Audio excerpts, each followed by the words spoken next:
impeachment, no, itong isang proseso na sinasabi. Unang-una tandaan natin, nanay ni Kajoy, no?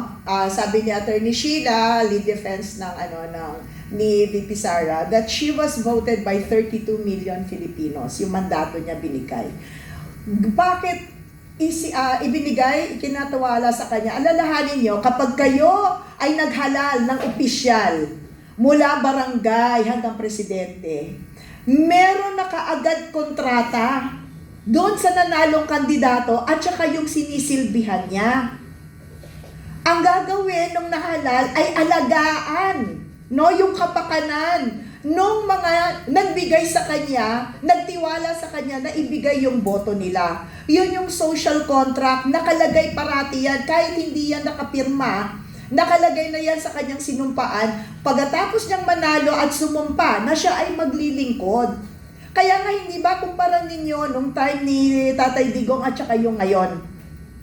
Ano ang sinabi dun sa attempt na ma-impeach si VP Lenny? Wag! Halal yan eh! At kahit anong paninira kay Tatay Digong, nakafocus lang yung kanyang administrasyon creating laws and actions para sa welfare ng kanyang taong bayan. He got one of the lowest votes in the Bicol region, si Mayor Duterte, si Kadigong, no? Less than 20%. Pero, sino yung una niyang mga tinulungan? Mga tiga-albay. Nagbigay ng mga fishing boats sa mga fishermen. Pinaayos kaagad yung Bicol International Airport, ilang dekada na nakatiwangwang para umusad na ang turismo kasi walang may gustong mag-invest na mga industrial businesses. Bakit? Andun yung Mayon Volcano eh. Pag sumabog yan, hindi ba? Bakit ka mamumuhunan? So ano lang ang panlaban ng albay? Turismo. Inayos niya yung Bicol Airport, ginawa niyang international airport. Pero tingnan niyo, hindi yan bumoto because that is liberal country. Pero hindi niya tinignan yun. Yun ang sinasabi ko na si Senator Bongo, kaalyado, di kaalyado, kailangan serbisyohan niya, hindi ba? Sa malasakit centers. Kagagaling lang namin sa Mindanao. Alam niyo ba? Doon sa may mga lugar, mga kababayan, may lugar sa Pilipinas, no? Na yung local executive nila, minomonitor yung Facebook account nila.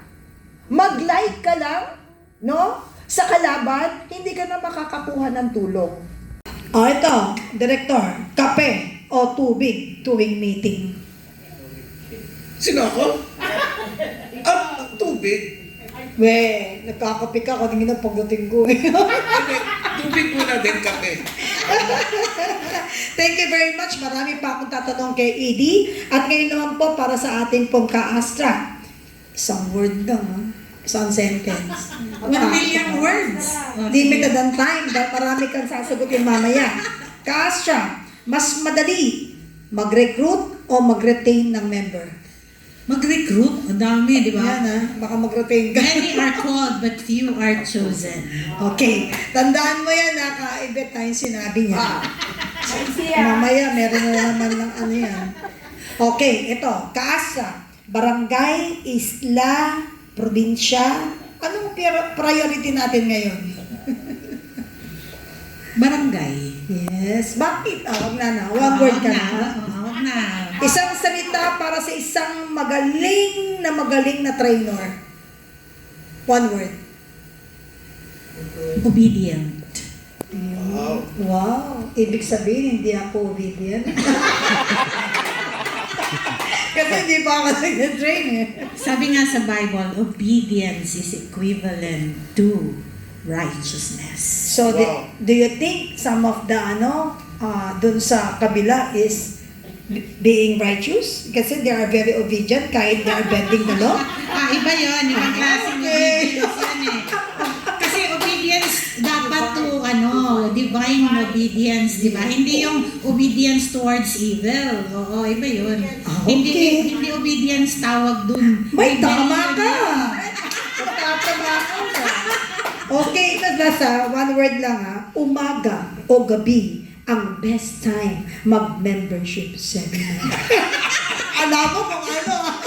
Siyempre, umaga, ano ka ba? Oo, iba yung panggabi. Oo, kantahan ang sa gabi. But if there's a will, there's a way. Kung kinakailangan gabi dahil may ginagawa sa umaga, gagawin mo ba o hindi? Ay, gagawin kasi gabi tayo pag nagbi-BMS sa ating mga OFW. At saka, kasi umaga at saka sa sure kanila tayo, yun. hindi ka malilate pag gabi.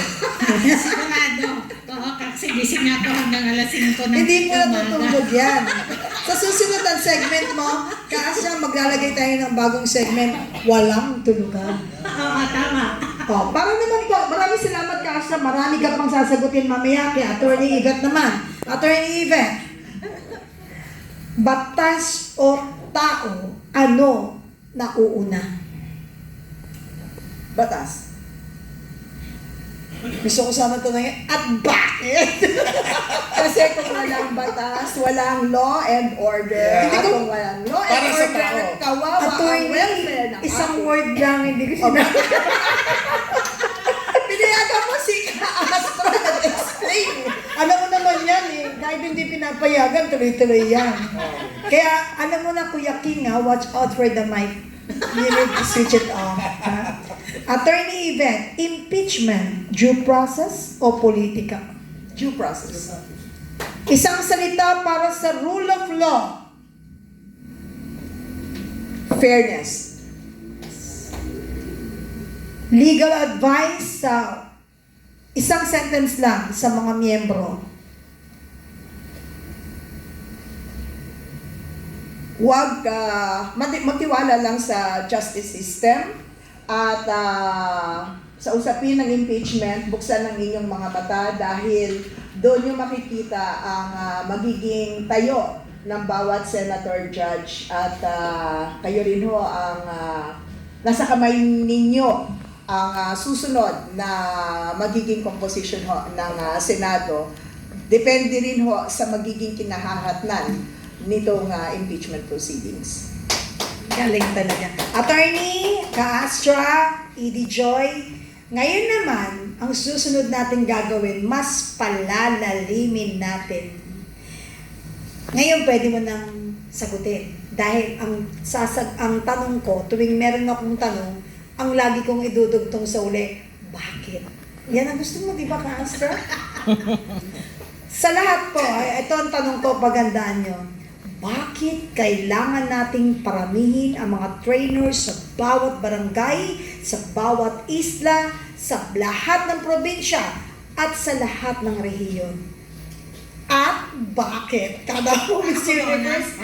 At bakit? Ako pa una? O sige, bakit kailangan palalimin, paramihin ang ating mga trainers? Unang-una, education will lift people up from poverty. So kapag meron ng PDP laban na kung saan itinuturo niya, unang-una, pagmamahal sa Diyos o pagiging pagkamakadiyos, pangalawa, pagiging makatao, pangatlo, pagiging makabayan, pang-apat, kung paano magiging pantay-pantay ang ating lipunan, at panglima, kung paano pahalagahan ang boses ng bawat isa. Pag ito ay nailatag natin at naipakalat natin ang uri ng edukasyon na ito sa ating mamamayan, hindi na mabibili ang kanilang mga boto. Yeah. Baka may idudugtong ka dyan, Edie Joy. Alam ko, marami kang baon. Well, ang pinaka-importante na responsibilidad sa pagpaparami ng ating mga trainers ay magiging tulay sila kung ano yung mga paniniwala at ano yung paninindigan ng PDP laban. At ito ay makakatulong sa uri ng pamumuhay ng bawat mamamayan. Bakit? Dahil makakatulong to sa kanilang mga sariling o panlipunang desisyon. Bakit? Kapag naiintindihan nila ang mga sitwasyon ngayon na nakikita o naririnig sa kanilang lipunan at meron silang batayan o basihan dahil sa natutunan nila sa PDP, ay hindi po magiging watak-watak ang ating bansa. Kapag ang ating mga tao ay pare-pareho at niyayakap ang prinsipyo ng PDP, sa pamamagitan ng ating mga trainers, na magagaling na trainers, mga competent trainers, ay talagang naitutulay, naibabahagi ang mga mensahe, ang tamang mensahe ng ating partido. So, this would solidify our community, our institutions. Thank you very much, AD, Joy. How about our attorney Yvette? Well, yung ano natin again, I go back dun sa sa prinsipyo, If our trainers do not share the same principles, Kapeni, as what we have, hindi magiging effective, yung pag-i-introduce nila sa ating partido. Again, hindi ho kasi lahat naiintindihan ano ba ang papel ng isang political party sa usapin ng pagpapaunlad ng ating bansa. Bakit? Kasi inumpisahan nila na ang pagtitingala natin tuwing eleksyon ay yung tao. Yung iboboto mo. Pero kung ano yung partido na kanyang tinatayuan, hindi natin alam anong prinsipyo nun. Bakit importante? Again, kasi doon magbabase yung programa nung hinalal mo. Kaya kung ikaw ay hahalal base sa personalidad nang hindi mo kilala ano ang prinsipyo ng taong yon, lalong-lalo na kung saan siya kumukuha ng kona, walang mangyayari sa ating bansa. Kaya nga kami dito sa PDP, kami ay nagsisipag para maiba ang pananaw ng mga mamamayang mga kababayan natin sa buong parte ng Pilipinas na makilaho kayo dahil buhay niyo po at buhay ng mga susunod na henerasyon ang apektado. I'll give you one point. Nakaraang buwan, tama ba ka, Astra, lumabas. Sino ang pinakamayaman ngayon, Kapeni, sa buong Pilipinas? Enrique Razon. Ano ang kanyang reported assets? 1 trilyon. Tama po ba, mga vloggers? Now, Hindi kasama yung tinago. ikaw nagsabi doon. Hindi, pero sige. Let's just be fair, 1 trillion. Now, I made a computation, mga kasama. Sa isang ordinaryong wage earner, sa probinsya, na ang sweldo ilagay mo na 600 pesos kada araw. Alam niyo po ba ilang taon bago niya maabot yung 1 trilyon na yon? Kailangan mo siyang magtrabaho ng 4.5 million na taon. My God.